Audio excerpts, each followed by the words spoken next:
In the dim light of a roadside diner in Nebraska, a soaking wet 8-year-old boy with torn sneakers asks for just one thing: a glass of water for his mother.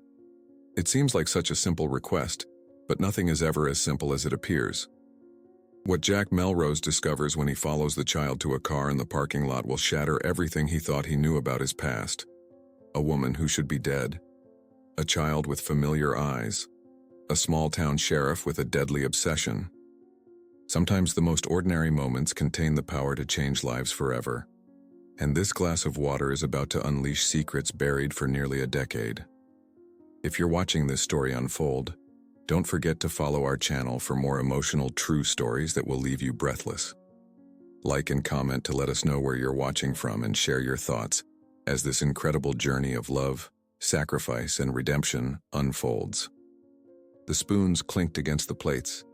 The smell of deep-fried food hung in the air, and the ancient TV in the corner broadcasted some forgettable game. It was just another ordinary afternoon at Denny's truck stop, a roadside diner in the middle of nowhere, between Grand Island and Lincoln, Nebraska. The waitstaff moved with the mechanical rhythm of people who had long stopped caring about anything beyond getting through their shift.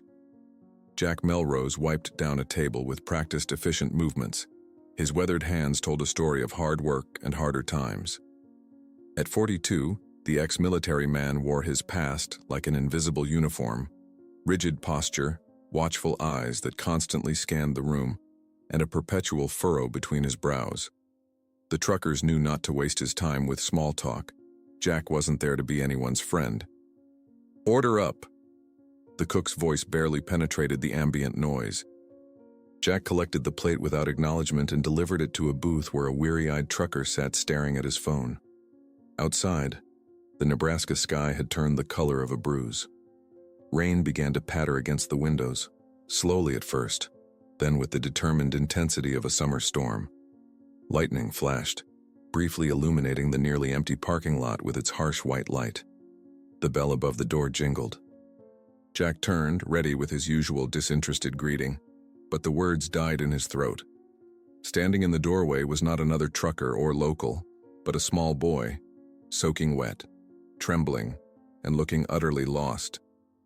The child couldn't have been more than 8 years old.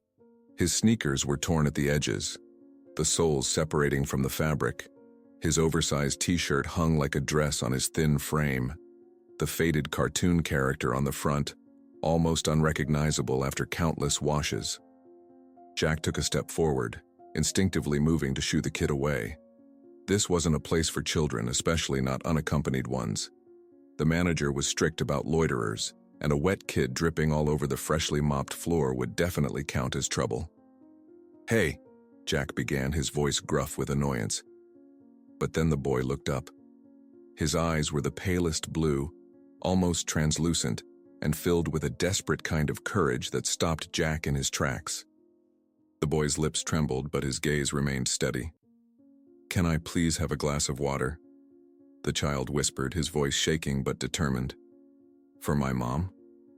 The diner fell silent. Even the TV seemed to quiet down, as if the universe itself wanted to hear what would happen next.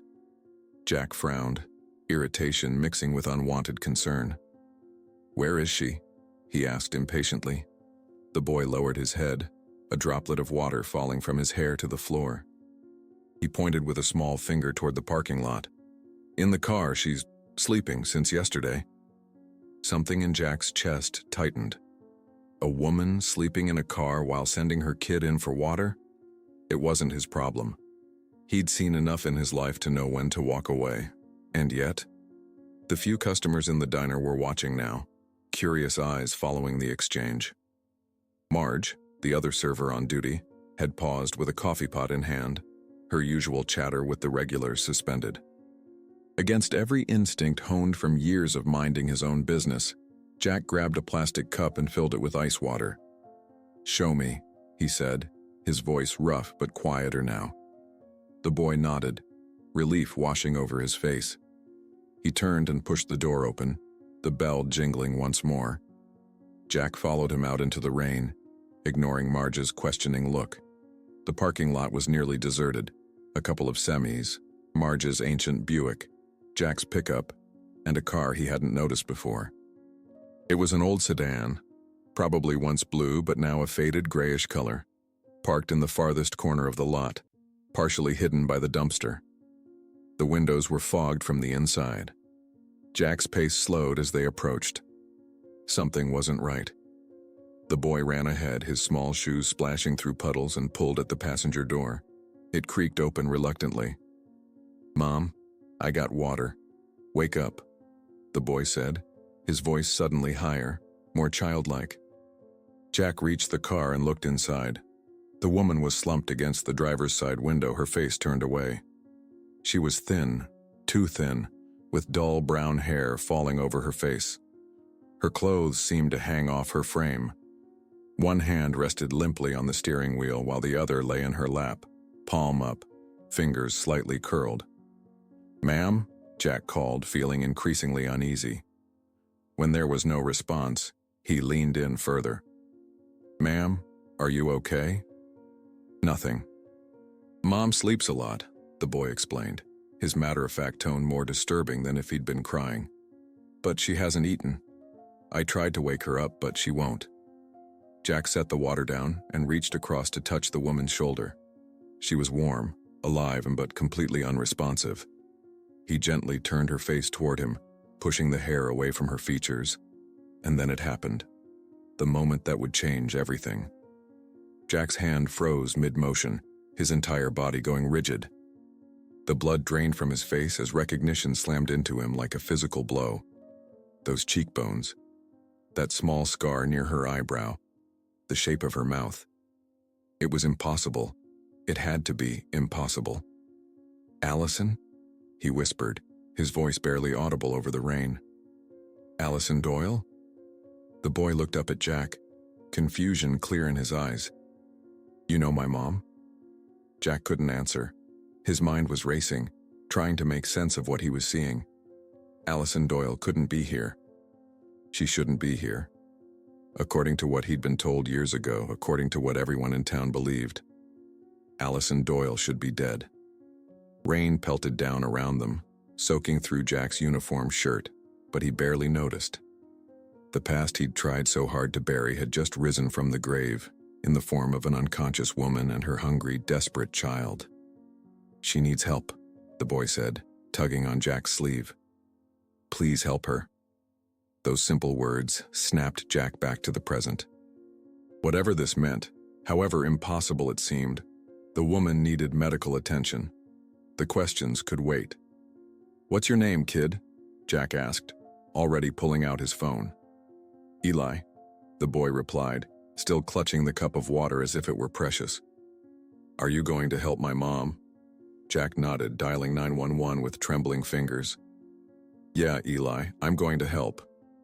But even as he spoke to the emergency dispatcher, describing the situation in clipped, efficient phrases, Jack knew that nothing would ever be the same again.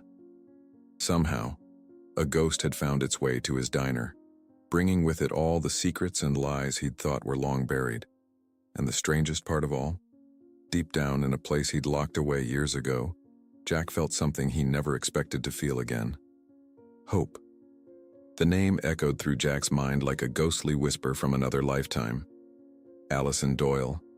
The woman he'd been told was dead for nearly 9 years. Jack stood frozen in the rain, watching paramedics load her unconscious body into the ambulance, her skin almost translucent against the stark white sheets. The boy, Eli, clutched Jack's hand with surprising strength, his small fingers digging into Jack's calloused palm. "Can I go with her?" Eli asked, his voice barely audible above the ambulance's idling engine. The paramedic, a young woman with kind eyes and a tight ponytail, glanced at Jack questioningly. "Are you family?" Before Jack could correct her assumption, Eli spoke up. "He knows my mom." Jack felt the weight of those innocent words crash down on him. He knew her once, a lifetime ago, in a different world. "I'll bring him to the hospital," Jack said, the words leaving his mouth before he could reconsider. "I just need to tell my boss." 15 minutes later, Jack's pickup truck rumbled down Route 30 toward Merrick County Hospital. Eli sat beside him, perched on a phone book Jack had found in the back, his eyes fixed on the road ahead. The silence between them was heavy, interrupted only by the rhythmic swish of windshield wipers fighting against the persistent rain. "How do you know my mom?" Eli finally asked, turning those unnervingly mature eyes toward Jack. Jack gripped the steering wheel tighter. "We grew up in the same town," he said, offering the barest sliver of truth. "Long time ago." "She never talks about before," Eli said, his gaze returning to the road. "Says it's better that way." Jack nodded, relief washing over him. If Allison hadn't told the boy about the past, maybe he wouldn't have to face it either. But even as the thought formed, guilt sliced through him. Some ghosts demanded to be acknowledged. The hospital was a modest two-story building with fluorescent lights that hummed overhead as they walked through the automatic doors. The emergency room was quiet, a blessing of small-town America that Jack had always appreciated. A nurse directed them to a small waiting area, promising updates soon. Eli's stomach growled loudly in the quiet room. "When's the last time you ate, kid?"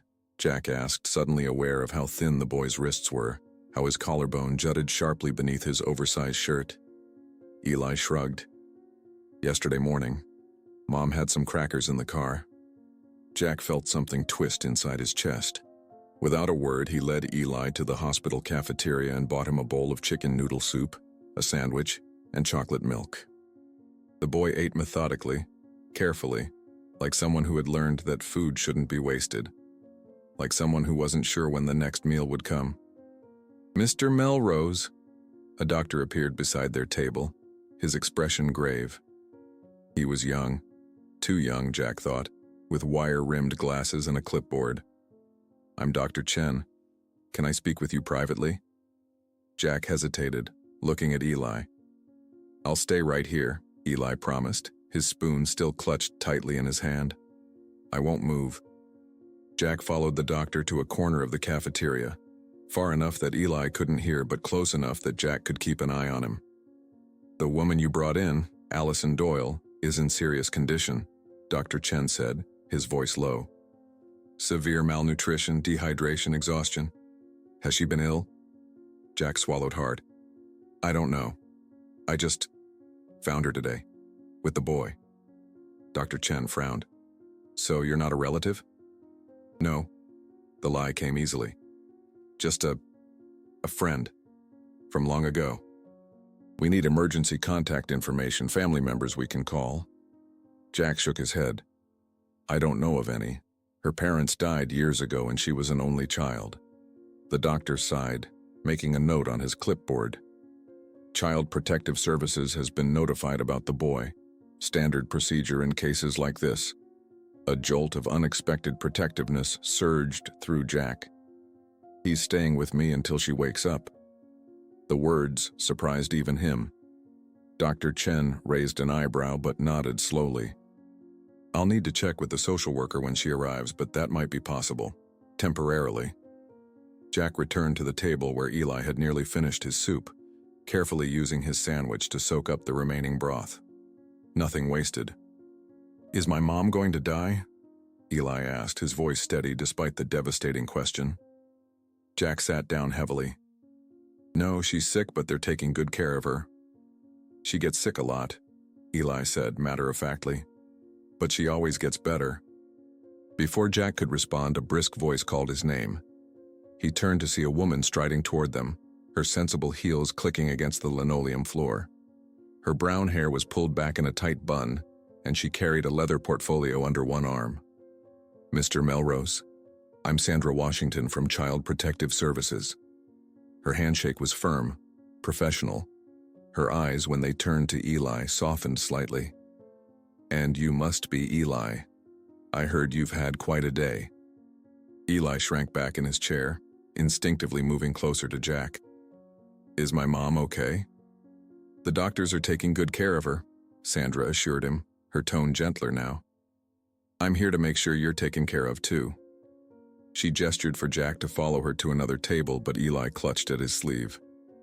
"It's okay, kid," Jack said, surprised by the softness in his own voice. "I'll be right back." Sandra's questions were pointed, professional. How did Jack know Allison? How did he find them? What was his relationship to the boy?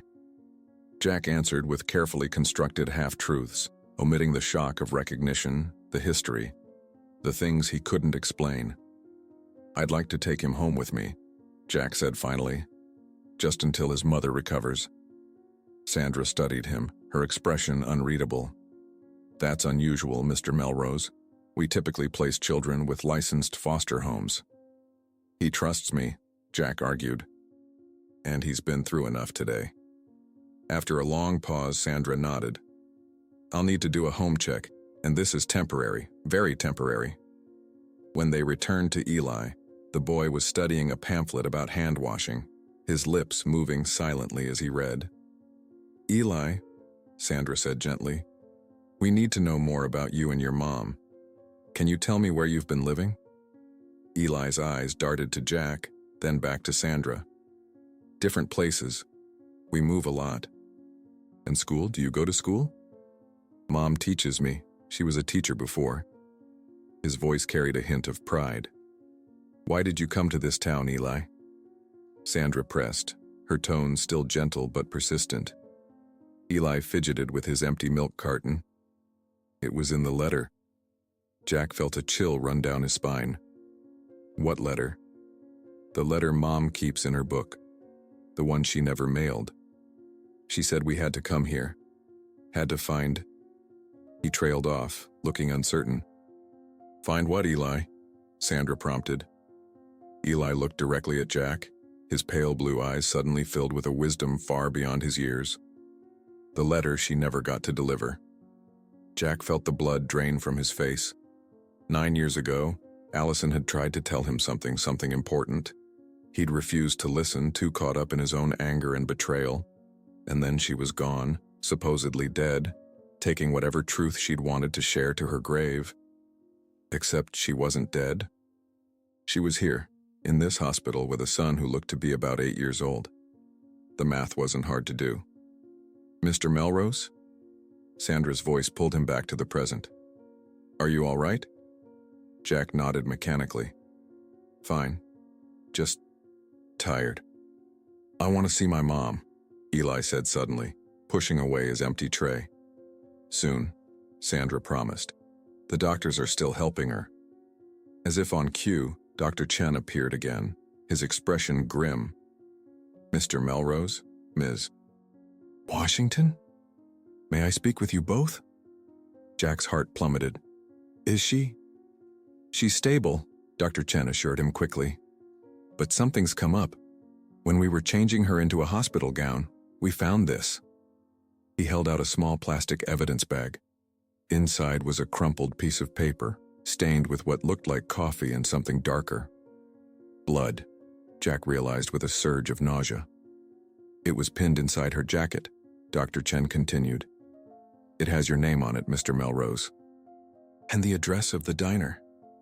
Jack stared at the bag, unable to move, unable to breathe. After all these years, Allison had been coming to find him. With her son. With his... "Jack?" Eli's small voice broke through his thoughts. "Why do you look so scared?" Jack met the boy's eyes, those pale blue eyes that looked so much like his own mother's, and felt the ground shift beneath his feet. "I'm not scared, kid," he lied, forcing a smile that felt more like a grimace. "Just worried about your mom." But as Sandra and Dr. Chen exchanged concerned glances, Jack knew that his carefully constructed life was about to unravel. The name that wasn't supposed to be spoken had been said aloud, and now there would be no going back. Allison Doyle was alive, and she'd brought with her a secret that Jack wasn't sure he was ready to face. Jack's small cabin behind Denny's truck stop wasn't much to look at. The wooden structure had weathered decades of Nebraska winters, its paint peeling in long strips like sunburned skin. Inside, the single room was sparse but meticulously clean, a testament to Jack's military background. A bed tucked in one corner, a kitchenette along the back wall, and a worn leather armchair facing a small television were the only furnishings. It was into this humble space that Jack brought Eli that evening, after signing what felt like 100 temporary custody forms with Sandra Washington. The social worker had insisted on inspecting the cabin, taking photos of every corner, checking the refrigerator and asking a barrage of questions about sleeping arrangements. Jack had answered with growing impatience, but she was just doing her job. Finally satisfied, she'd left with a promise to return in 2 days. "It's not much," Jack said, watching Eli take in his surroundings. The boy stood in the center of the room, his small backpack clutched to his chest like a shield. "But it's warm and quiet." Eli nodded, his face unreadable. "Where will I sleep?" Jack hadn't thought that far ahead. "You can take the bed. I'll use the couch cushions." A flicker of surprise crossed the boy's face. "You don't have to do that. I've slept in worse places, kid." Jack busied himself pulling sheets from a small closet, unable to look at Eli directly. Those eyes, they reminded him too much of Allison, and of someone else he'd spent years trying to forget. As Jack made up the bed with fresh sheets, Eli wandered to the kitchen counter where a framed photograph stood, the only personal item visible in the entire cabin. It showed a much younger Jack in military uniform, standing next to another soldier. Both were smiling, their arms around each other's shoulders. "Is that you?" Eli asked, pointing. Jack glanced over, his hands freezing mid-motion. "Yeah, long time ago." "Who's that with you?" Jack felt his chest tighten. "Just a friend from the army. Brian." The name hung in the air between them. Eli showed no recognition, just childish curiosity, so Allison hadn't told him everything. Relief washed over Jack, quickly followed by guilt. There was so much this child didn't know, so much Jack himself had tried to forget. "You hungry?" Jack asked, changing the subject. Eli nodded, and Jack warmed up a can of chicken soup on the small stove. They ate in silence, the only sound the ticking of an old wall clock and the occasional scrape of spoons against bowls. Jack watched Eli eat, noticing how carefully he handled the spoon, how he made sure to get every last drop. This kid had known hunger. The thought made something twist inside Jack's chest. After dinner, Jack showed Eli how to work the shower. While the boy cleaned up, Jack sat at the small kitchen table and stared at Eli's worn backpack. He shouldn't do it. He knew he shouldn't. It was a violation of trust. But if there was something inside that could explain why Allison had suddenly appeared after all these years, why she had his name and the diner's address.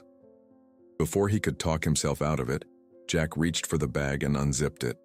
Inside was pitiful little: a change of clothes, a toothbrush with frayed bristles, a dog-eared paperback missing its cover, and a small notebook. Jack flipped through the notebook, finding childish drawings and what appeared to be math problems. Nothing unusual. But as he was about to zip the bag closed, he noticed something else. A side pocket, almost hidden in the bag's lining. Inside was a crumpled, water-stained envelope. Jack's fingers trembled as he pulled it out. The handwriting on the front was unmistakably Allison's, the same elegant loop to her L's, the same sharp angle to her K's. But the water damage had rendered most of the writing illegible, the ink bleeding into blue-black smudges across the paper. Jack carefully opened the envelope. Inside was a single sheet of lined paper, similarly damaged. Only fragments of sentences remained visible. "Need to tell you what really... He doesn't know that he's afraid of what Brian might find you at the diner." The last line was the clearest. "Please forgive me, Jack. I never meant to." The rest was gone, dissolved by water or time, or both. Jack stared at the paper, his heart pounding so loudly he was sure it would wake the neighbors. The words confirmed what he'd already begun to suspect, what he'd feared since the moment he recognized Allison in that car. The sound of the bathroom door opening startled him. Jack hastily stuffed the letter back into the hidden pocket and zipped the bag closed, pushing it away just as Eli emerged, his hair damp and sticking up in all directions, wearing an oversized t-shirt that served as pajamas. "Better?" Jack asked, his voice unnaturally gruff. Eli nodded, then hesitated, looking around the small cabin uncertainly. "Something wrong?" Jack asked. "When can I see my mom?" The simple question hit Jack like a physical blow. "Tomorrow," he promised. first thing in the morning. Eli accepted this with a solemn nod. As the boy climbed into bed, Jack was struck by how small he looked against the white sheets. How vulnerable. How much he looked like. No. Jack cut off that thought before it could fully form. He wasn't ready to face it yet. "Night, kid," he said, turning off the main light and leaving only a small lamp glowing in the corner. "Night, Mr. Melrose," Eli replied, his voice already heavy with exhaustion. Jack settled onto the makeshift bed of couch cushions on the floor, but sleep was nowhere to be found. His mind raced with fragments of the past, pieces of a puzzle he'd spent years trying to forget. The next morning dawned gray and drizzly. Jack woke to find Eli already up, sitting at the kitchen table with his notebook open, carefully working on what appeared to be multiplication problems. "You like math?" Jack asked, reaching for the coffee pot.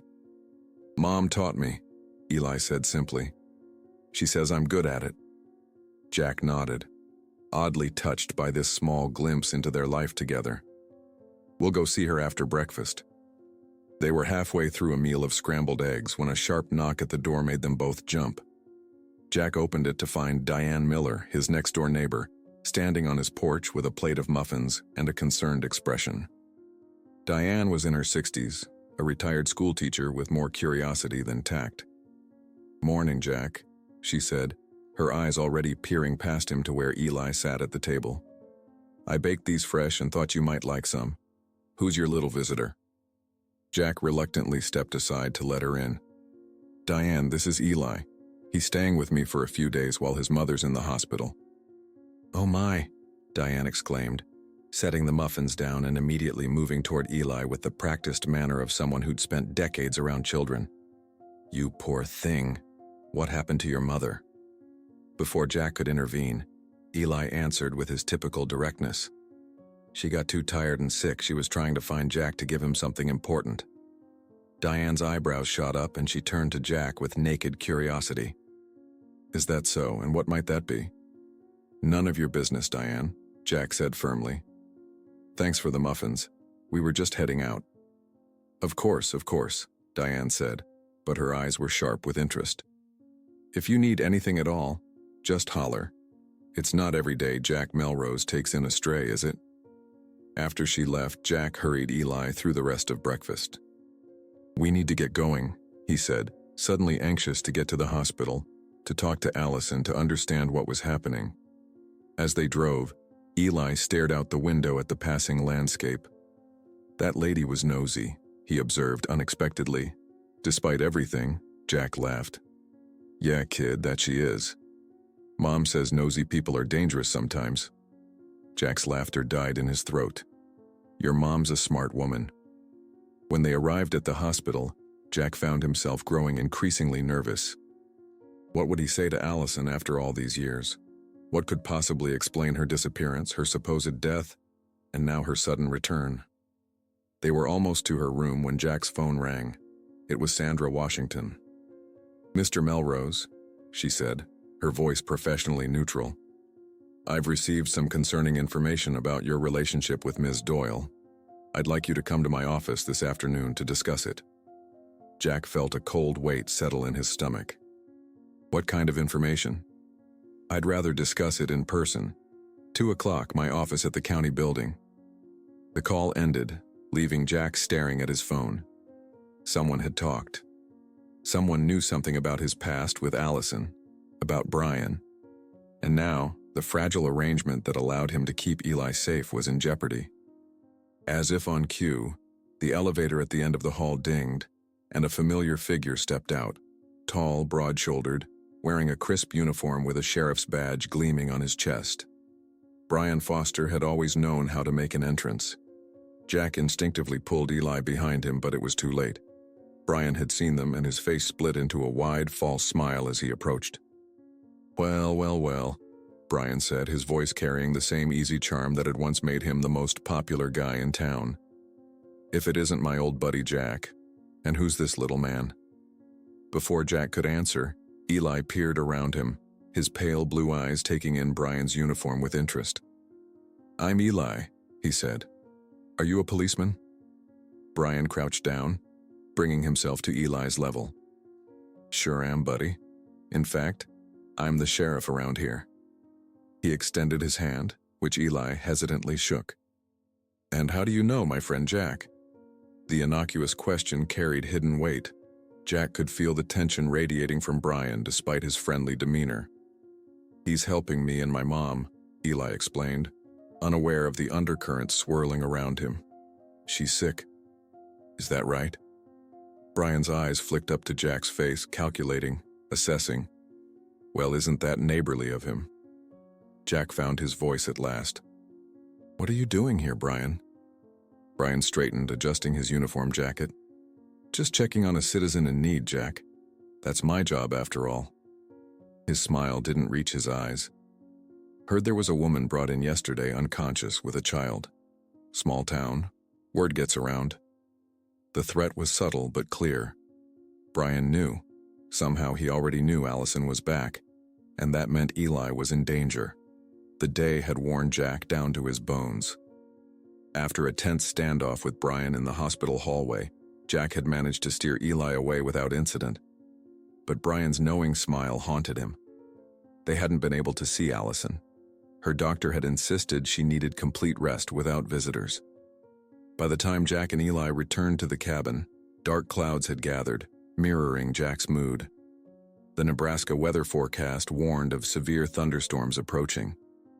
"Looks like we're in for a rough night," Jack said, more to himself than to Eli as they stepped into the cabin. The wind was already picking up, whistling through the small gaps around the windows.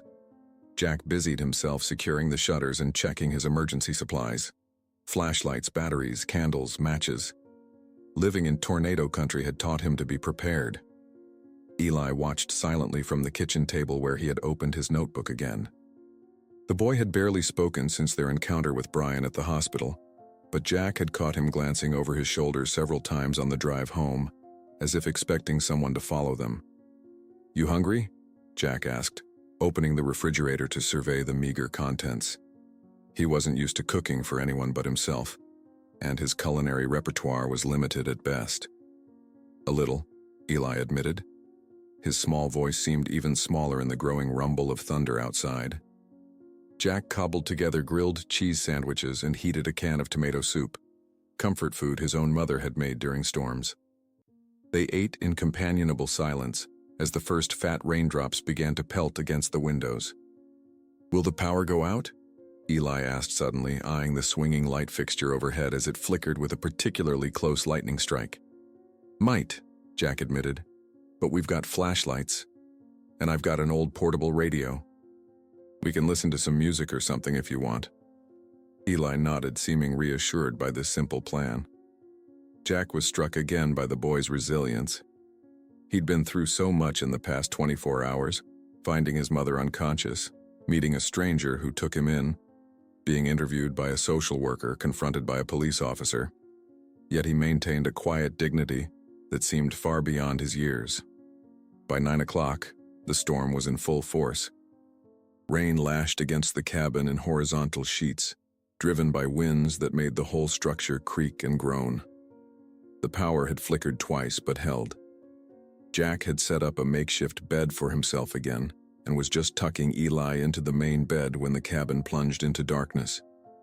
"And there it goes," Jack muttered. He fumbled for the flashlight he'd strategically placed on the nightstand. Its beam cut through the blackness, illuminating Eli's wide eyes. "It's okay, kid. Just a power outage. Happens all the time out here." Jack moved about the cabin with practiced ease, lighting several candles and placing them safely away from anything flammable. The warm glow softened the darkness, casting long shadows that danced along the walls with each lightning flash. Outside, the storm unleashed its fury, thunder cracking so loudly it seemed directly overhead. "Try to get some sleep," Jack said, settling onto his makeshift bed on the floor. "Storm will probably blow over by morning." Eli nodded, pulling the blankets up to his chin. His pale face in the candlelight looked ghostly, his eyes reflecting the small flames. Jack switched off the flashlight to conserve the batteries, and the cabin fell into a rhythmic pattern of darkness and brief, brilliant illumination with each lightning strike. Despite his exhaustion, sleep eluded Jack. His mind raced with questions about Allison, about the damaged letter, about Brian's appearance at the hospital. What did it all mean? And most pressing of all, was Eli his son? The mathematics of time suggested it was possible. More than possible. Likely, even. But why would Allison have kept it from him? Why disappear, let everyone believe she was dead, only to return now? A particularly violent thunder crack shook the cabin, followed immediately by a blood-curdling scream that made Jack bolt upright, heart pounding. "No, stop!" Eli's voice cut through the darkness, high and terrified. Jack scrambled to his feet, fumbling for the flashlight. When he finally got it switched on, the beam revealed Eli thrashing in the bed, his face contorted in fear, eyes still closed. A nightmare. "Eli, wake up, kid. It's just a dream." Jack sat on the edge of the bed, gently shaking the boy's shoulder. Eli's eyes flew open, but they were unseeing, still trapped in whatever horror his mind had conjured. "Don't hurt her," he cried, his voice breaking. "Please, Uncle Brian, don't tell Mom." The name hit Jack like a physical blow. Uncle Brian. The flashlight slipped from his suddenly nerveless fingers, rolling across the floor and casting wild, jumping shadows. In that moment, everything shifted, realigning into a new and terrible pattern. Brian had known Eli, not just known of him, but known him personally. Uncle Brian. The title suggested intimacy, familiarity. It suggested that Brian had been part of Eli and Allison's lives in some way. And Eli was afraid of him. The boy was fully awake now, tears streaming down his face as he looked around wildly, disoriented by the darkness and the unfamiliar surroundings. "It's okay," Jack said, finding his voice. "You're safe. It was just a bad dream."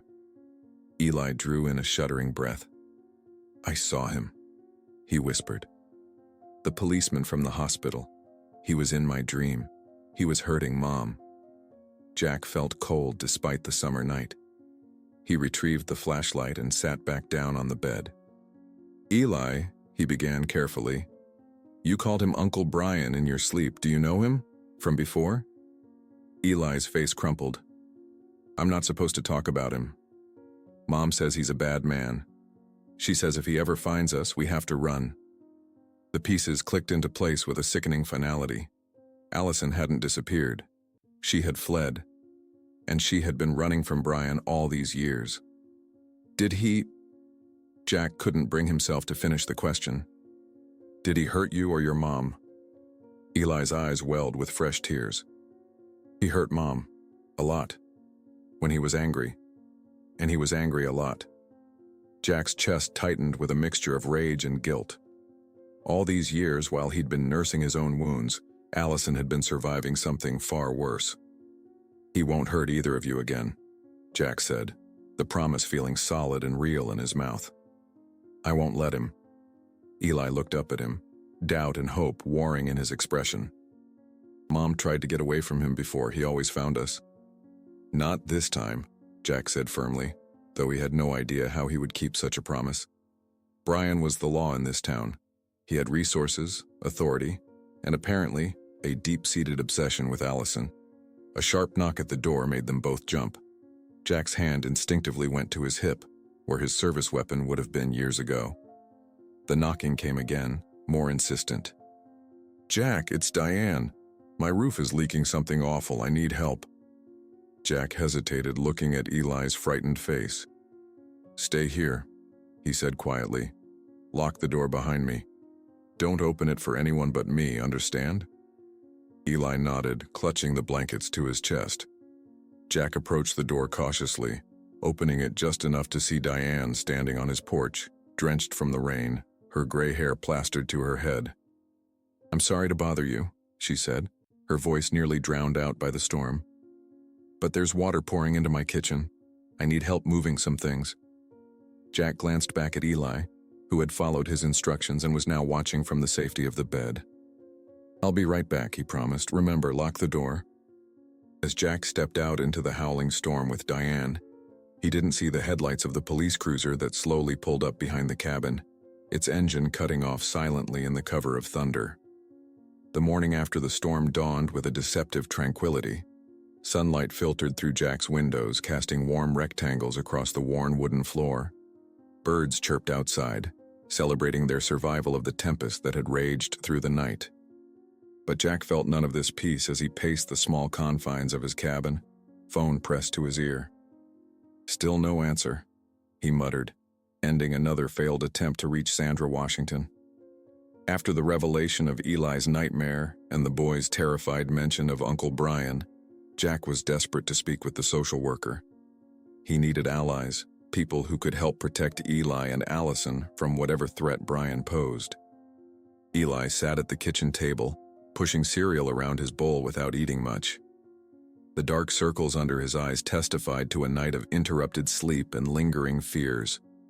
Each time Jack looked at the boy, a strange mixture of emotions washed over him. Protectiveness, concern, and an increasing certainty that he was looking at his own son. "You should eat something," Jack said, setting his phone down. "We're heading to the hospital soon to check on your mom." Eli nodded but made only a token effort with his breakfast. "Will the policeman be there again?" he asked, his voice small but steady. Jack chose his words carefully. "I don't know, but you're safe with me, understand? I won't let anything happen to you." The boy studied Jack's face with an intensity that felt like a physical weight. "That's what Mom always says too." The simple statement carried a devastating implication, that Allison had spent years trying and failing to keep her son completely safe from Brian's reach. Jack felt a fresh surge of guilt. If he'd known, if he'd been there. A knock at the door interrupted his thoughts. Jack tensed, motioning for Eli to stay seated as he approached the door cautiously.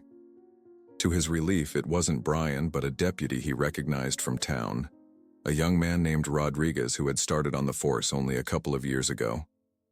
"Morning, Mr. Melrose," Rodriguez said, tipping his hat politely. "Sheriff asked me to drop by, see if you and the boy need anything after that storm last night. It was a bad one." Jack studied the deputy's face, looking for any sign that this was more than a courtesy call. Rodriguez seemed genuine enough, his expression open and uncomplicated. But he worked for Brian, which made him suspect by default. "We're fine," Jack said curtly. "Thanks for checking." Rodriguez nodded, but instead of leaving, he shifted his weight from one foot to another. "Sheriff also mentioned he'd like to have you both over for dinner tonight. Said he knows the boy's mother from way back, wants to help out any way he can." The invitation landed like a grenade in the quiet morning. Jack's mind raced. Refusing outright would signal to Brian that Jack knew something was wrong, yet accepting would put Eli in direct contact with the man who had apparently terrorized him and his mother for years. "That's thoughtful," Jack managed, the words tasting bitter in his mouth. "But we've got plans at the hospital today. Not sure when we'll be back." Rodriguez nodded, seemingly unaware of the tension thrumming beneath the surface. "I'll let him know. He said to tell you he'll stop by tomorrow anyway. Wants to catch up with his old friend."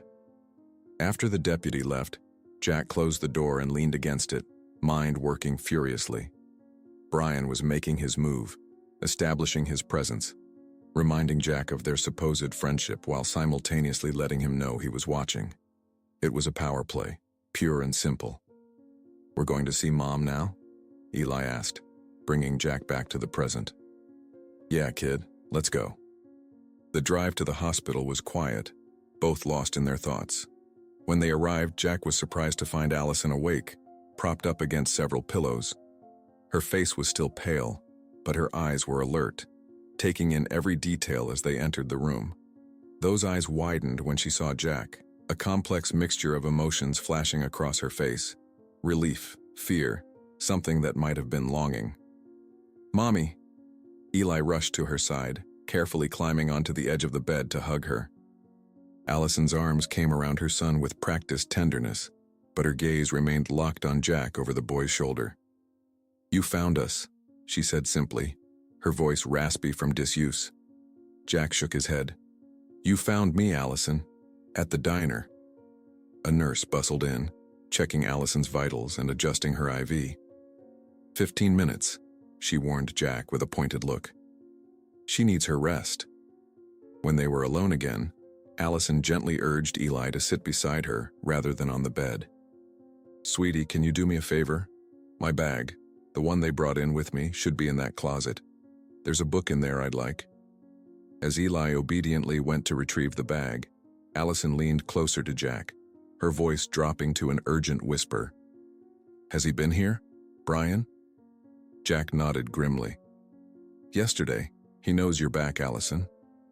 Fear flickered across her face, but she controlled it quickly, glancing at Eli to make sure he hadn't noticed. "We need to leave. As soon as they discharge me, it's not safe here." "Allison," Jack began, struggling to find the right words. "The letter in Eli's backpack.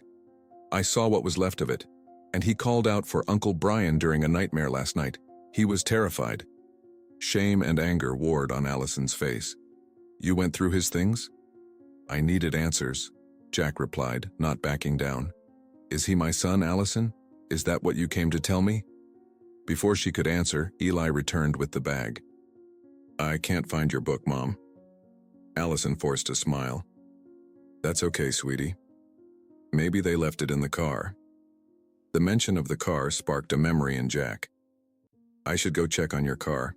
It's still in the diner parking lot." "No," Allison said sharply, then softened her tone. "I mean, it doesn't matter. There's nothing valuable in it." But Jack had seen the flash of panic in her eyes. There was something in that car, something she didn't want Brian to find.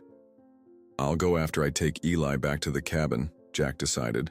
"The staff said you're probably getting discharged tomorrow anyway. We can figure out next steps then." Allison reached for his hand, her fingers cold and thin. "Jack, please, be careful. Brian isn't the same person you knew. He's changed." The way she said it sent a chill down Jack's spine. There was a depth of fear in her voice that spoke of personal experience. Painful, traumatic experience.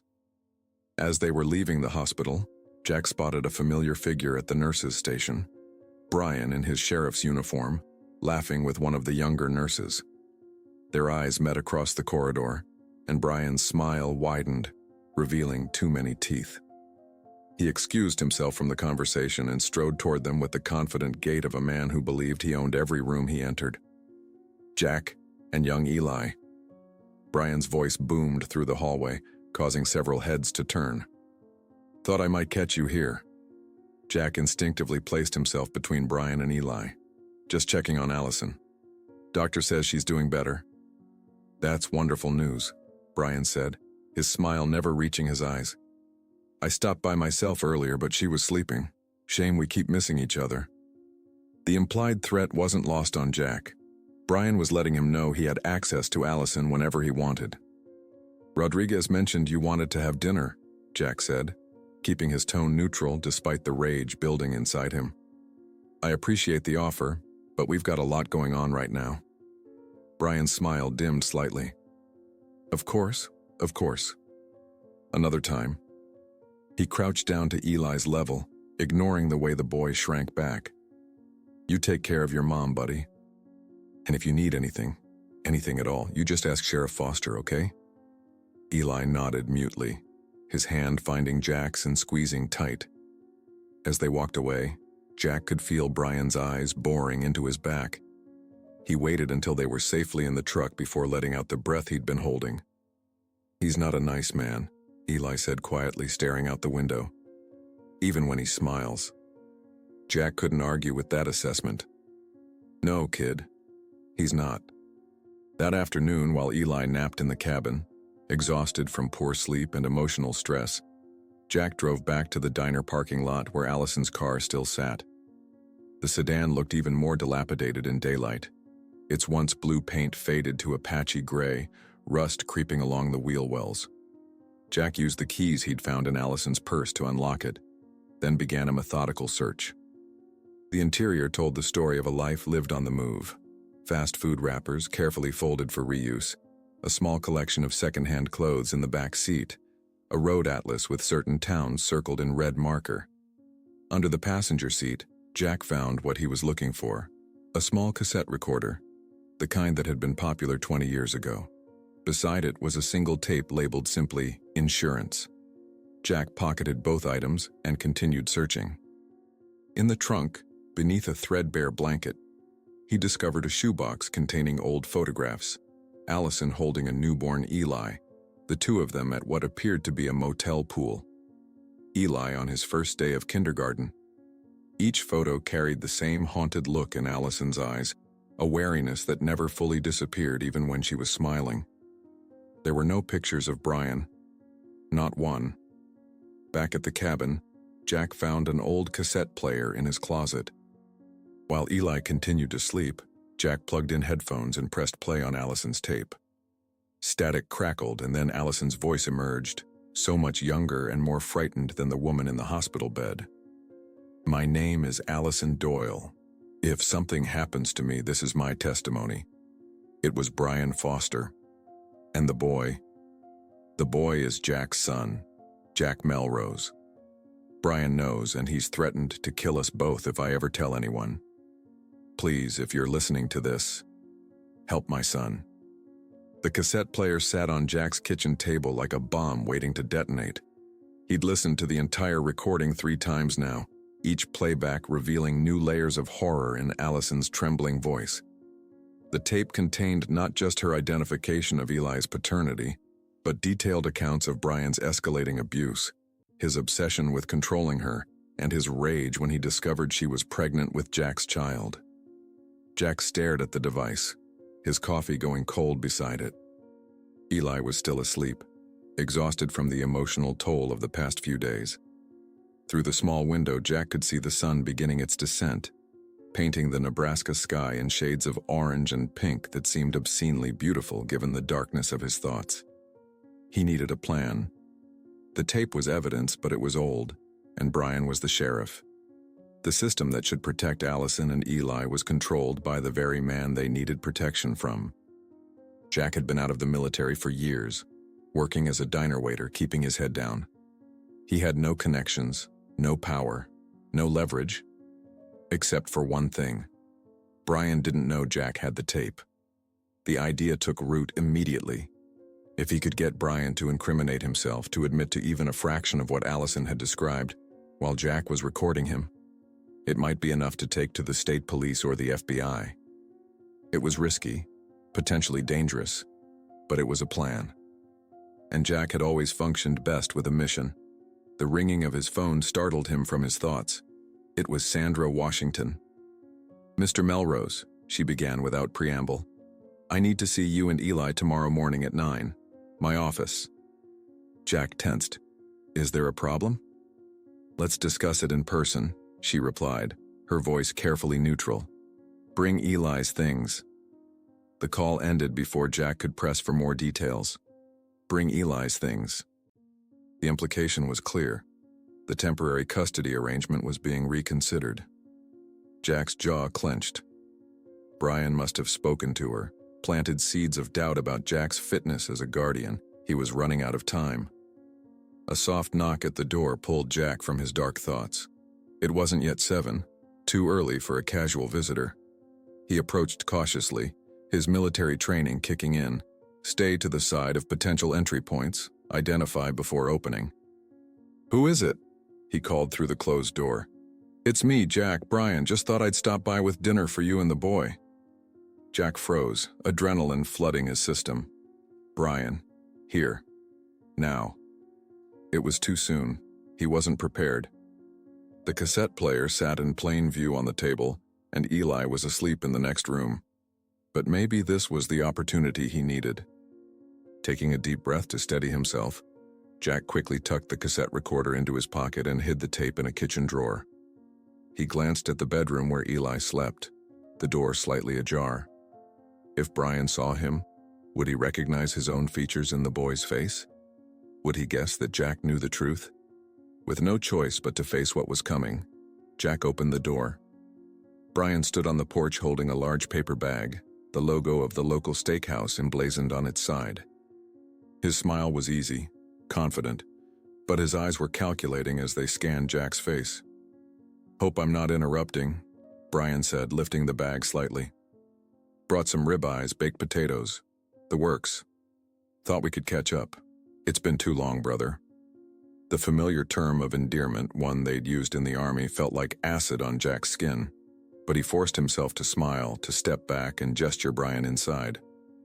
That's thoughtful of you, Jack managed, thinking fast.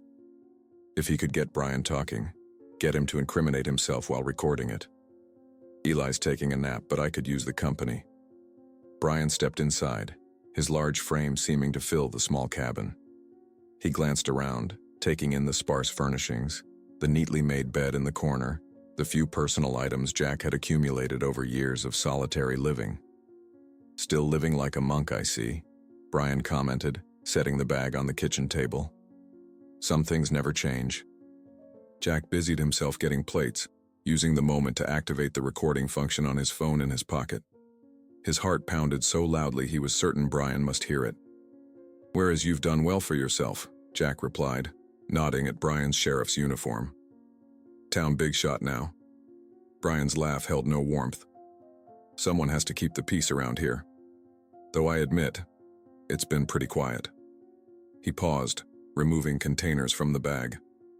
Until yesterday. Jack set the plates on the table with deliberate care. You mean Allison? Allison? Brian repeated, the name rolling off his tongue with an uncomfortable intimacy. Back from the dead. Quite the miracle, wouldn't you say? I think miracle might be stretching it, Jack said, his voice carefully controlled. Looks to me like she's been through hell. Brian's eyes narrowed slightly, but his smile remained fixed. Life's hard for everyone, Jack. You know that better than most. He opened one of the containers, releasing the rich aroma of perfectly cooked steak. But we're not here to talk about Allison's problems. We're here to enjoy a good meal between old friends. Jack sat down across from Brian, feeling the weight of the recording phone in his pocket. He needed Brian to say something incriminating, something that would corroborate Allison's accusations. You seem awfully interested in her and the boy for someone who claims not to care about her problems, Jack observed, accepting the plate Brian slid toward him. Something flashed in Brian's eyes, a momentary crack in the facade. I'm the sheriff. It's my job to be interested in vulnerable citizens. Vulnerable because of you? The words slipped out before Jack could stop them, sharper than he'd intended. The silence that followed was thick enough to cut. Brian set down his fork with deliberate precision, his expression hardening. Careful, Jack, he said softly. You're making accusations you can't back up. Jack leaned forward slightly. Am I? The boy had a nightmare last night. He called out for Uncle Brian, begged you not to hurt his mother. Brian's face remained impassive, but a muscle twitched in his jaw. Kids have wild imaginations, especially ones raised by unstable mothers. Or maybe they're just honest, Jack pressed. Maybe they say what they've seen, what they've experienced. Brian studied Jack for a long moment, then laughed, a cold, hollow sound. You always were too soft for your own good. That's why she came to you, you know. She knew you'd roll over, play the white knight. What's that supposed to mean? Brian cut a piece of steak, the knife sawing through the meat with unnecessary force. That baby never should have been born, he said, his voice suddenly venomous. She was supposed to get rid of it, disappear that night. But she couldn't even do that right. The confession hung in the air between them, damning and irrefutable. Jack's hand clenched around his fork, restraining himself from lunging across the table.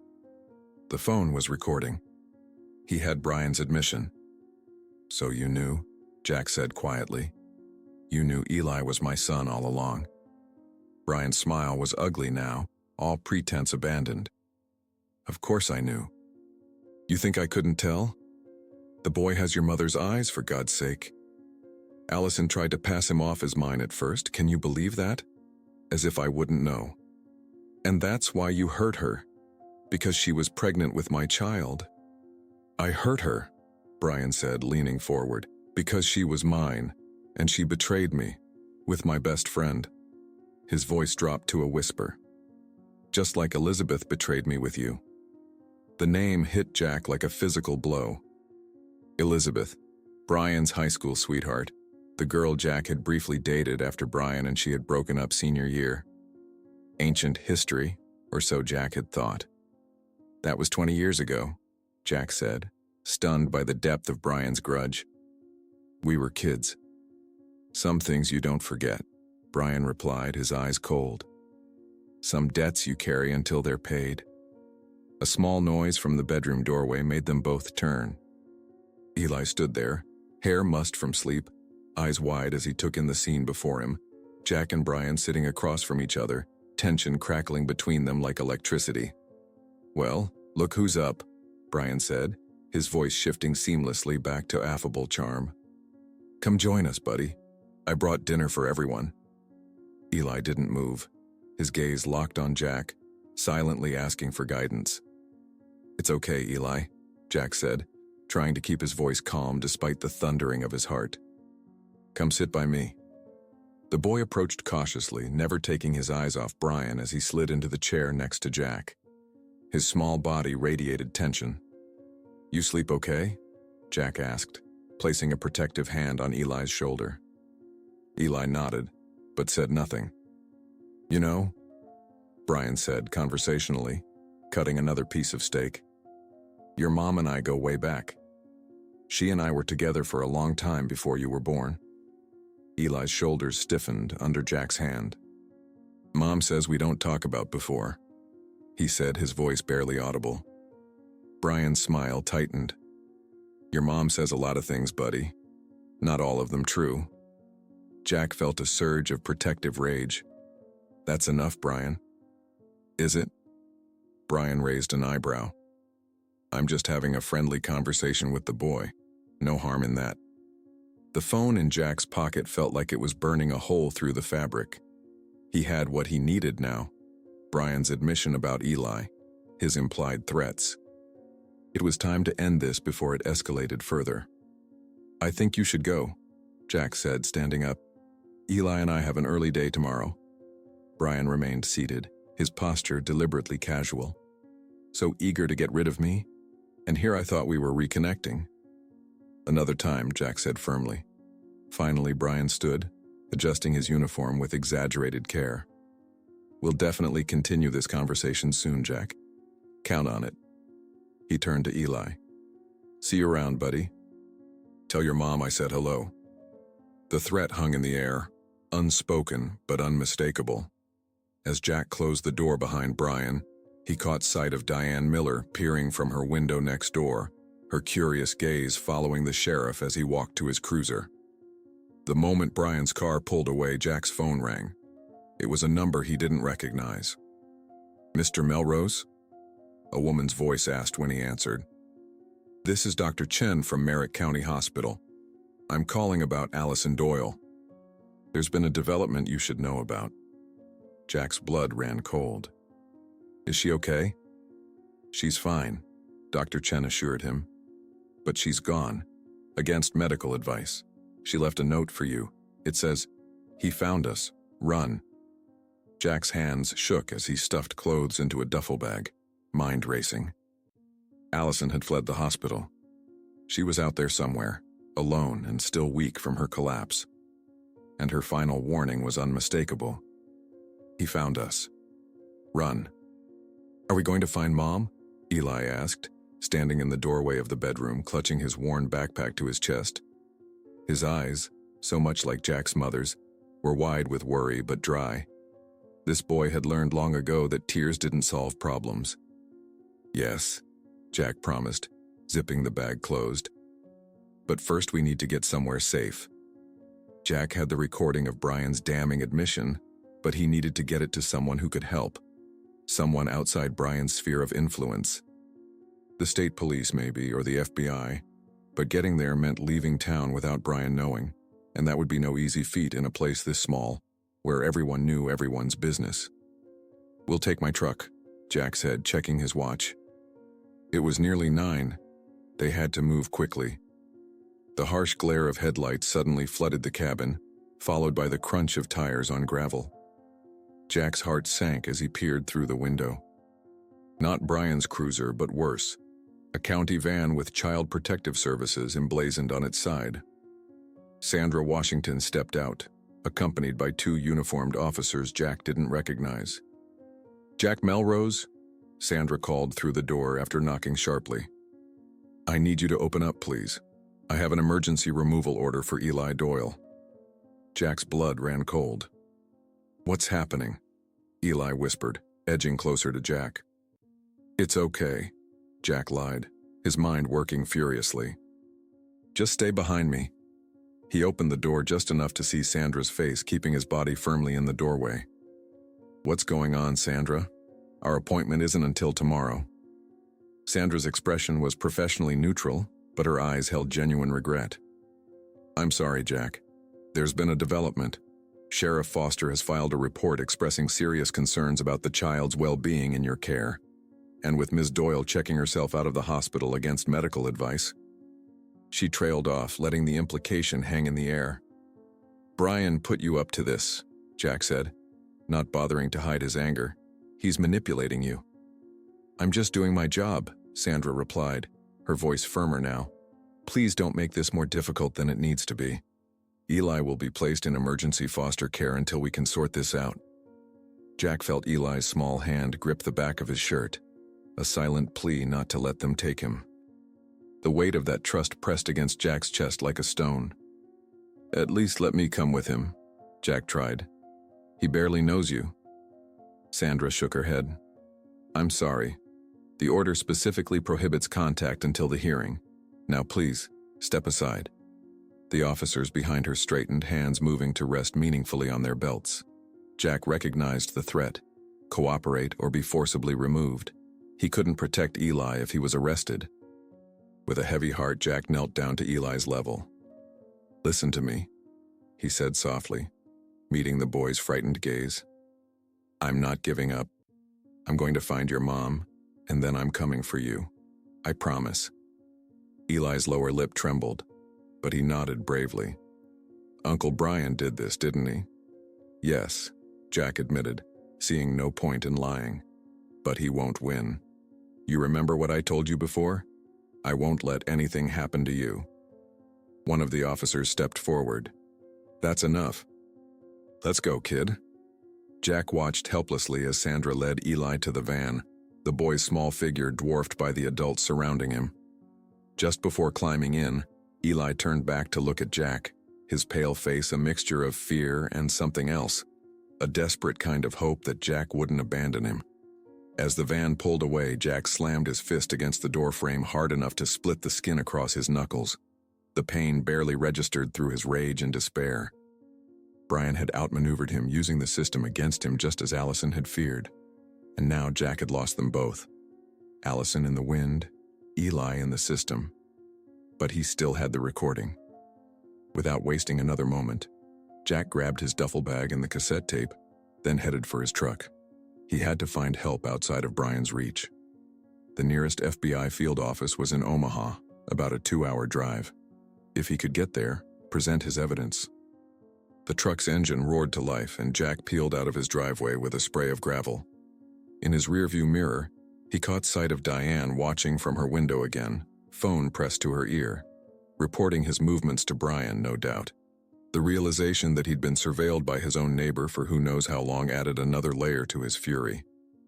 Jack drove through the night, the empty highway stretching before him like a promise. His mind kept returning to Eli's face as he was led away to Allison's note. "He found us. Run." Where would she go? How would he find her once he dealt with Brian? The lights of Omaha appeared on the horizon like a constellation of hope. Jack felt some of the tension ease from his shoulders. He was close, so close to getting help for Eli and Allison. His phone rang, an unknown number flashing on the screen. Jack hesitated, then answered, putting it on speaker. "Jack Melrose?" A male voice he didn't recognize asked. "Who's asking?" "My name is Daniel Keating. I'm Allison Doyle's lawyer."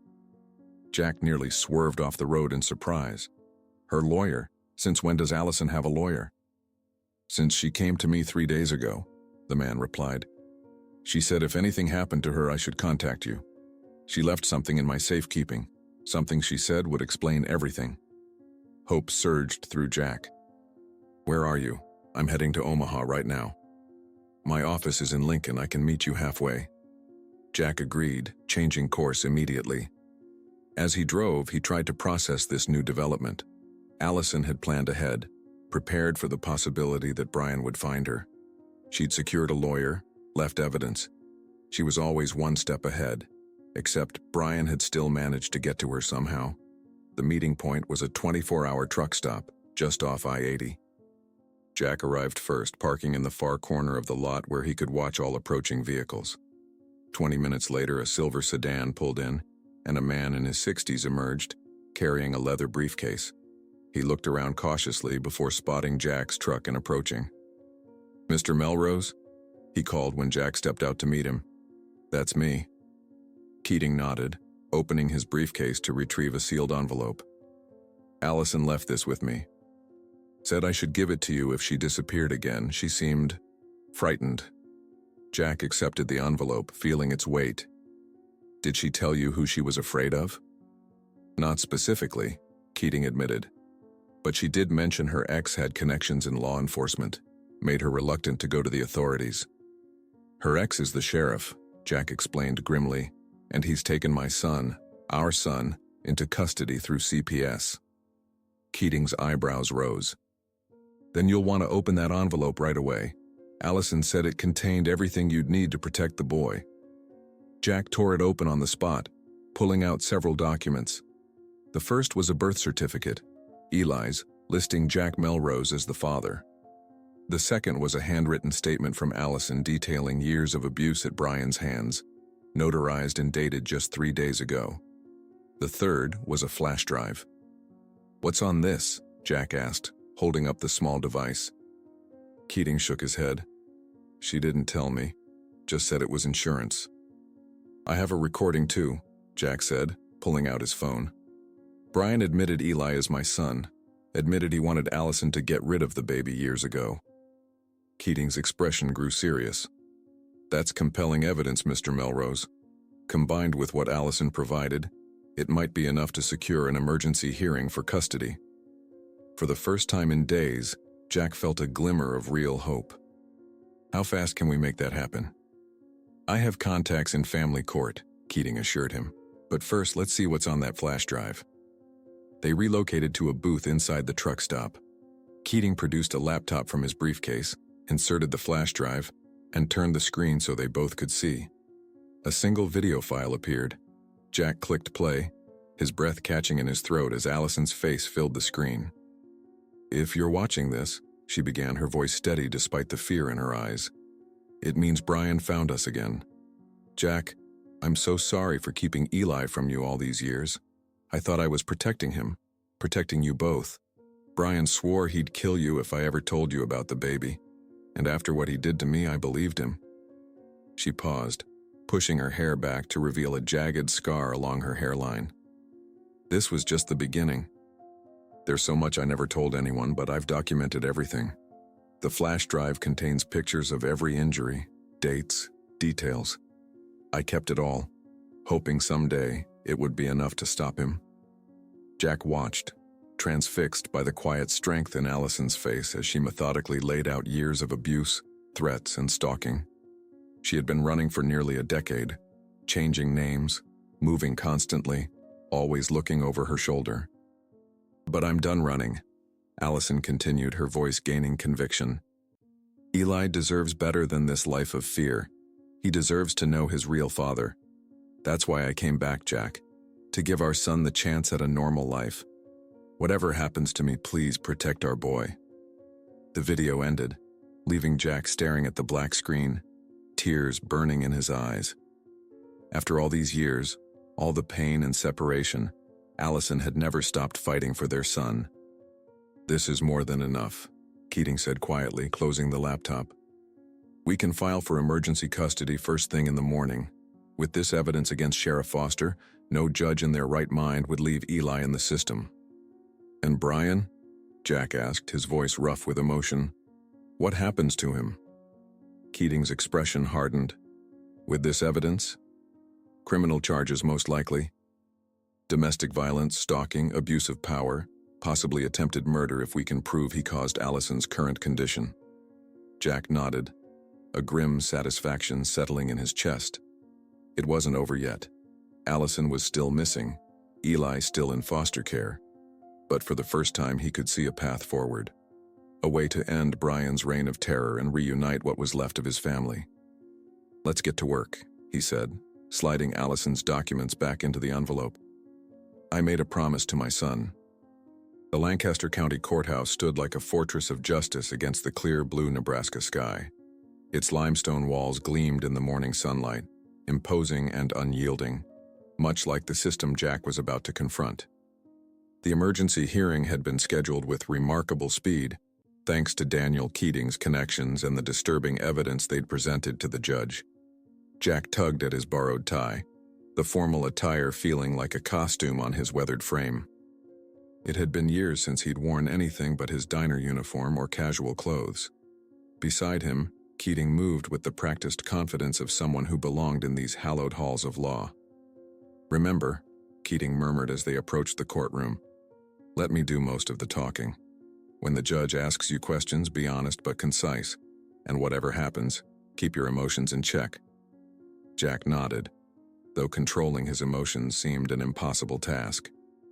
Somewhere in this building, Eli was waiting with a court-appointed guardian, probably frightened and confused. And Allison was still missing, her hospital bed abandoned, her whereabouts unknown. The weight of these twin worries pressed down on Jack's shoulders like physical burdens. The courtroom was smaller than Jack had expected, more intimate and thus somehow more intimidating. A handful of people occupied the gallery: court staff, a stenographer, a couple of attorneys waiting for their own cases to be called. At the front, Judge Maria Sandoval, a stern-looking woman in her 50s, reviewed documents with focused intensity. "All rise," the bailiff called as they entered. The proceedings began with formal introductions. Opposite Jack and Keating sat a county attorney named Phillips, representing Child Protective Services. Sandra Washington was there too, her expression carefully neutral as she avoided Jack's gaze. But the person who made Jack's blood run cold was seated just behind them, Brian in his full sheriff's uniform, a picture of law enforcement respectability. The smirk that briefly crossed his face when he caught Jack looking made Jack's fists clench involuntarily. "We're here today regarding the emergency custody of minor Eli Doyle," Judge Sandoval began, her voice sharp and no nonsense. "I've reviewed the initial filings from both sides. Mr. Keating, as you requested this emergency hearing, please proceed." Keating rose, his posture impeccable. "Your Honor, we are requesting immediate release of Eli Doyle into the custody of his biological father, Jack Melrose. Mr. Melrose has only recently discovered his paternity, but is eager to assume full parental responsibilities." Phillips interrupted smoothly. "Your Honor, while the respondent may claim biological paternity, he has no established legal relationship with the child. Furthermore, CPS has serious concerns about Mr. Melrose's suitability as a guardian, especially given the mother's current unstable situation."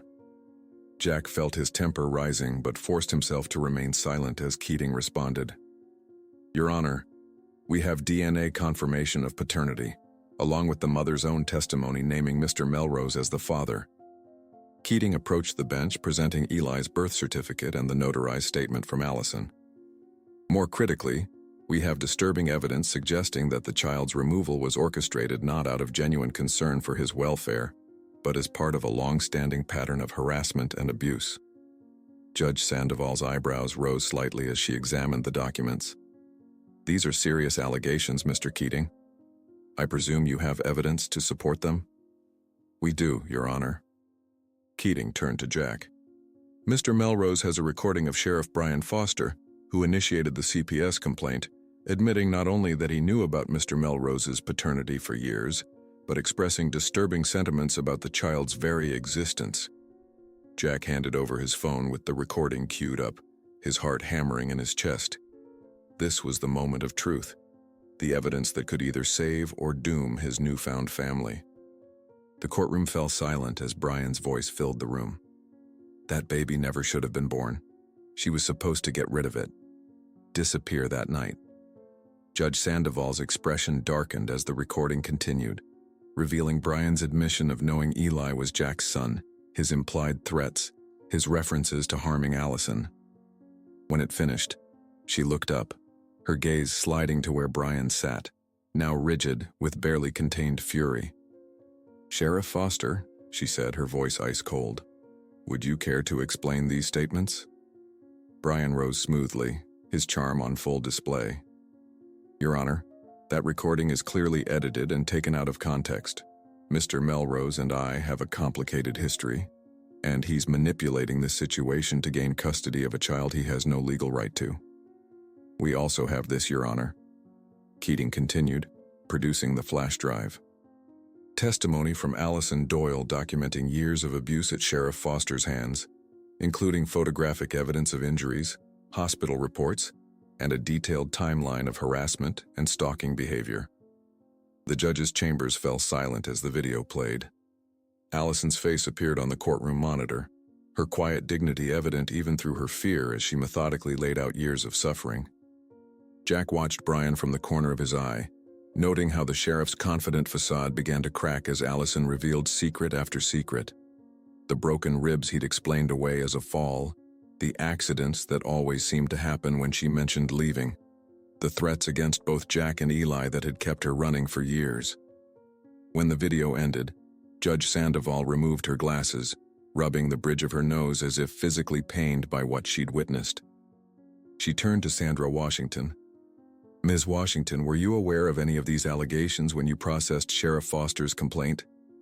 Sandra looked distinctly uncomfortable. "No, Your Honor. Sheriff Foster expressed concern about Mr. Melrose's living conditions and suggested the mother was unstable and potentially a flight risk. Given her unauthorized departure from the hospital, it seemed reasonable." "I see." The judge's tone suggested she saw all too clearly what had happened. She turned back to Keating and Jack. "Is the child present in the building?" "Yes, Your Honor," Phillips confirmed. "He's waiting with his court-appointed guardian in the children's room." "Have him brought in. I'd like to speak with him directly." The minutes that followed were the longest of Jack's life. The courtroom door opened, and Eli entered, escorted by a kindly-looking older woman. The boy looked exhausted, his clothes rumpled, eyes darting nervously around the unfamiliar space until they landed on Jack. The flash of relief on his face was unmistakable. "Hello, Eli," Judge Sandoval said, her tone gentling considerably. "Would you come up here and talk with me for a moment?" Eli approached the bench cautiously. The judge leaned forward, speaking quietly so that only those nearest could hear. "Eli, I need to ask you some important questions and I need you to tell me the truth, okay? No matter what, you're not in trouble." Eli nodded solemnly. "Do you know that man?" she asked, pointing to Jack. "Yes, ma'am. That's Jack. He helped my mom when she got sick." "And how did Jack treat you while you were staying with him?" Eli thought for a moment. "Good. He made me soup and let me have the bed even though it was his. And he promised he'd protect me from—" His voice trailed off, his gaze sliding nervously toward Brian before quickly looking away. The judge caught the glance. "From who, Eli?" Eli's voice dropped to a whisper. "From Uncle Brian. Mom says he's a bad man who pretends to be good." Brian stood abruptly. "This is ridiculous. The boy's been coached." "Sit down, Sheriff Foster," Judge Sandoval commanded, her voice like a whip crack. Brian complied, his face flushed with anger. The judge turned back to Eli. "One more question. If you could choose where to go right now, where would that be?" Eli didn't hesitate. "With Jack. Until we find my mom." Judge Sandoval nodded, as if confirming something to herself. "Thank you, Eli. You've been very brave." She straightened, addressing the courtroom with renewed authority. "Based on the evidence presented and my direct conversation with the minor, I am granting temporary physical custody of Eli Doyle to his biological father, Jack Melrose, pending a full hearing." Jack felt a wave of relief so powerful it nearly brought him to his knees. "Furthermore," the judge continued, I am issuing a temporary restraining order prohibiting Sheriff Foster from any contact with the child or Mr. Melrose, and I am referring the evidence presented today to the State Attorney General's office for immediate investigation into Sheriff Foster's conduct. Brian shot to his feet. This is a setup, you can't possibly. One more word, Sheriff, and I'll hold you in contempt, Judge Sandoval warned. This court has heard enough for today. As Brian stormed out, Jack crossed the room to Eli, kneeling down to the boy's level. Hey, kid! Eli launched himself into Jack's arms, a display of emotion he hadn't shown before. Jack held him tightly, feeling the small body tremble against him. I kept telling them you'd come, Eli whispered. I knew you would. I promised, didn't I? Jack replied, his voice rough with emotion. Now let's go find your mom. Outside the courthouse, Keating's phone rang. He answered, listened for a moment, then turned to Jack with wide eyes. They found Allison, he said. She's at Mercy Hospital in Omaha. Checked herself in under a false name, but a nurse recognized her from the missing persons report. The drive to Omaha passed in a blur of anticipation and anxiety. Eli sat in the back seat, unusually quiet even for him. When they arrived at the hospital, a doctor led them to a private room where Allison lay, looking pale but alert. Her eyes filled with tears when she saw Eli and Jack together. You found each other, she said simply, opening her arms to her son. As Eli hugged his mother, Jack stood awkwardly at the foot of the bed. There was so much to say, so many years to account for, so many questions still unanswered. I got your message, he said finally. About running, but we don't have to anymore. The judge granted me temporary custody, and Brian's being investigated. It's over, Allison. She looked at him, years of fear and exhaustion etched in the lines around her eyes. Is it? Really? It will be, Jack promised. Whatever happens next, we'll face it together, all three of us. Allison's hand found his across the hospital blanket, her fingers intertwining with his. A bridge across the years they'd lost. I should have told you, she whispered. About Eli. About everything. I was just so scared. You did what you had to do to protect him, Jack replied. That's what matters now. As they talked, Eli moved to the side table where a pitcher and glasses stood. Carefully, deliberately, he poured a cup of water and brought it to his mother. Here, Mom, he said, the simple gesture carrying the weight of their history. A son caring for his mother, a child who had grown up too fast, a small kindness in a world that had shown them too little of it. Allison accepted the water with a trembling smile. Thank you, sweetheart. It's what started everything, Eli said thoughtfully. A glass of water at the diner. If I hadn't asked Jack for water that day. Jack looked at his son, and felt the enormity of how close they had come to never finding each other. A chance encounter, a small request, a moment of human compassion in an indifferent world. Sometimes the greatest revelations come disguised as the simplest gestures, like a child asking for a glass of water and changing lives forever. When Eli asked for that cup of water, he wasn't just seeking hydration for his mother. He was unknowingly opening the door to truth, justice, and the family he never knew he had. His small act of bravery changed the course of multiple lives forever. How often do we pass by these pivotal moments without recognizing them? How many glasses of water have we denied to those in need, never knowing what truths might have been revealed? Jack Melrose could have turned the boy away. He could have minded his own business like he had for years. Instead, he followed his humanity and discovered a son he never knew existed. Would you have the courage to help a stranger if it meant confronting the most painful parts of your past? Would you risk everything for a family you just discovered? Sometimes the greatest acts of heroism aren't grand gestures, but simple moments of compassion that ripple outward, changing lives forever. If this story touched your heart, please consider following our channel for more powerful true stories that remind us what it means to be human. Share this video with someone who needs to be reminded that sometimes, the smallest gesture, like offering a cup of water, can be the beginning of healing, redemption, and a whole new life. Life doesn't always give second chances, but when it does, they often come disguised as ordinary moments with extraordinary potential.